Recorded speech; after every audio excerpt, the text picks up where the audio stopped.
Essop, what kind of rep ranges are best for lower body exercises for improving sprint times? Watched a lot of your videos, but not sure if you covered it. Thanks. The best rep range for sprinting? That's a sweet question right there. Easy. Simple.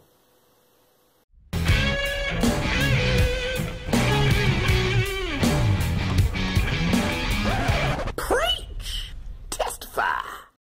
You might think I'm going to say, oh, it all depends. Silfaka OAP. Follow your inner child. Listen to your spirits. Plot yourself a path to Shangri-La. Blah, blah, blah. Well, you'd be wrong. I'm going to keep you on your toes. In this case, there are only really two options, so it's kind of a toss-up between the two of them. Now, there are 3 rep ranges. 1 to 5, 6 to 15, and then 16 plus. And these are loosely related to the energy systems.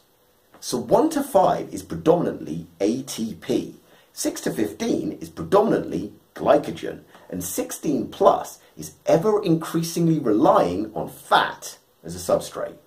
Basically, 1 to 5 is creatine, 6 to 15 is bananas, and 16 plus is ever increasing amounts of coconut oil. Now, percentage intensity has got the biggest say in rep range. The higher the intensity, the less you can do. But at a low enough intensity, you can do any number from about 1 to, I don't know, whatever. Now the thought is that sprinting is an ALACTIC anaerobic glycolytic activity. Basically, sprinters need to be hitting the creatine like Tony Montana and guzzling bananas like a gorilla. And by the way, I'm not saying you can't sprint on low carb, I'm just saying you might need to find alternative strategies to fuel your top speed. But as a speed merchant, you're looking at either 1 to 5 or 6 to 15. 16 plus, you can forget it. Now the accepted thinking goes like this. Sprinters need to be strong and powerful. Strength and power athletes routinely do 1 to 5 reps, except when they're in the off season, and so that would be best for sprinters. Precisely! Only weak fools would do any other range except for the best rep range for strength and power. Now bodybuilders, who are not relatively strong for their size, mess about with rep ranges of 6 to 15 and even go higher than that sometimes for those muscles that are very fatigue resistant to get that growth. Hold on though, a bigger muscle is a stronger muscle, all things being equal. Yeah, but things aren't equal, Leroy.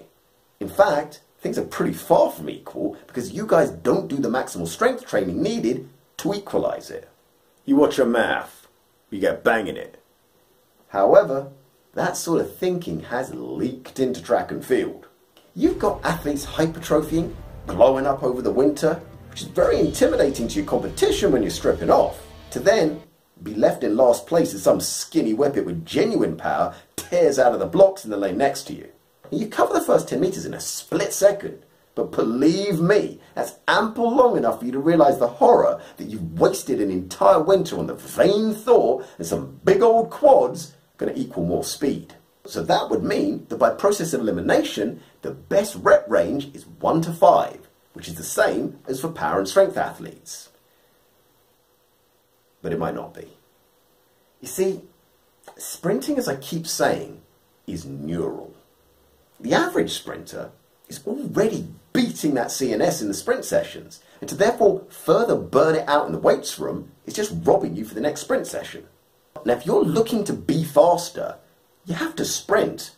And if you're looking to sprint faster, you've got to be fresh. And if you're looking to stay fresh, you've got to keep your powder dry, which means you can't be blowing your load in the weights room. I'm not saying practice weight room abstinence. I'm just saying, look at weights as foreplay. You don't want to be a premature ejaculator. Triggered. So in this case in sprinting, it might actually be better to increase the rep range to 6 to 15 because that is more sparing on the nervous system. But there is a viewpoint that's been put around by a few, namely one, me, that says that the weights room has actually got another purpose. The gym is there to correct imbalance and then maintain balance of the body. So when you go to sprinting, your body's at optimal. It's basically like the Formula One workshop.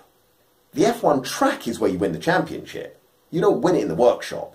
Now, over time, in order to keep producing a stimulus that your body thinks is worth adapting to, you have to progressively overload, which is how you get stronger. But you have to be in balance first. So in that case, if you're looking to correct imbalance, then the best reps are 10 reps plus. But to be honest, the reps become irrelevant because really it becomes a total workload issue to maintain it. And then you have to factor in that all of the weightlifting disciplines, be it Olympic weightlifting, powerlifting or bodybuilding, all have seasons and periodize to a greater or lesser degree. And that means that even their reps are going to change throughout the season. The same goes for sprinting. So what's the best rep range is actually an incredibly complicated question that depends on where you are in the season, what you're trying to achieve, your previous season, the time of year, your nutrition, and a whole host of other training factors, not excluding the relative position of the stars in the night sky. But if you want a simple answer, then, I don't know, 5 to 10. I hope this helps. Bust me a thumbs up, because let me tell you something. Bustin' makes me feel good. Feel free to lodge your appeals in the comments, babe. If you like my vibe, please subscribe. You know when I said forget 16 plus? Well, now remember it. If you're working on your stabilizer muscles to help your sprinting, then 16 to 25 reps is better because these muscles are predominantly aerobic and will respond far better to volume. Check out these two videos to help improve your sprinting balance.